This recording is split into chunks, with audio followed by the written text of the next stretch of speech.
Após intensas discussões sobre o golpe de 64, surge um novo indício sobre os anos de chumbo. A publicação do livro Voz Humana traz advogados defendendo presos políticos durante o regime. A conversa no campus de hoje é com o criminalista Fernando Fernandes. Fernando, a maioria dessas fitas ainda está em poder dos militares. O que há nessas gravações que impede a liberação dessas fitas? Esses CDs, são 2 CDs que acompanham o livro, trazem sustentações inéditas do Sobral Pinto, Modesto da Silveira, Lino Machado e Nélio Machado, que é uma pequena parte de um gigantesco arquivo que encontra-se restrito por ordem do Superior Tribunal Militar.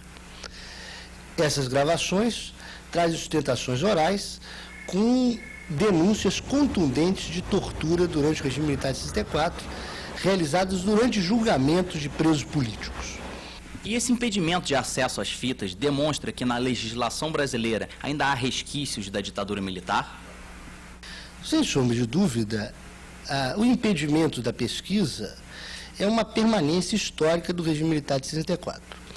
Nós, brasileiros, estamos impedidos há muito de acesso aos arquivos do regime militar de 64, enquanto vemos nos Estados Unidos os arquivos sobre o mesmo regime abertos. Então, somos obrigados a comprar livros de brasilianista e estudar a história brasileira escrita por americanos. Nós ainda temos inúmeras questões não resolvidas. Por exemplo, precisamos permitir às famílias dos presos políticos que consigam localizar os seus corpos e enterrá-los. Alguma forma com que a polícia age hoje tem alguma relação com a ditadura militar, com a legislação decorrente da ditadura militar? O exemplo mais contundente de permanência é a própria questão do tráfico de drogas. A lei de tráfico de drogas é de 78. Ela é uma legislação muito parecida com a legislação de segurança nacional, onde o tratamento é um tratamento indicando um tratamento a um inimigo interno. Foi substituído o inimigo interno comunista pelo inimigo interno traficante. Por exemplo, quando se referem ao tráfico, se referem a uma guerra, se referem a um combate. Então, na realidade, nós deixamos de ter uma visão social, inclusive repressora, dentro dos meios legais, para permitirmos um enfrentamento armado, como se estivéssemos numa guerra interna, que não estamos.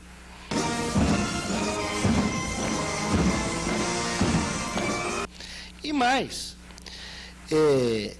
o regime militar de 64 traz uma ideologia, que é a ideologia da segurança nacional, que a tudo permite em nome do fim.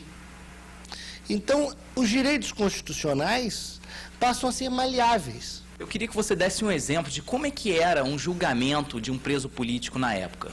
Bom, nós temos 2 casos. Na realidade, muitos não eram julgados.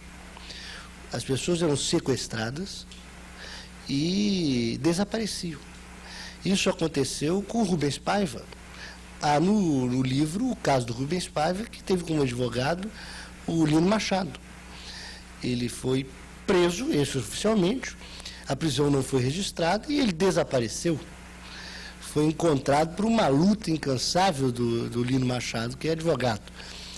Mas interessante, por exemplo, dizer que quando impedido pelo ato adicional número 5 habeas corpus, os advogados tiveram uma criatividade de impetrar habeas corpus de localização, dizendo, olha, se não há prisão formal, não há como dizer que é preso político.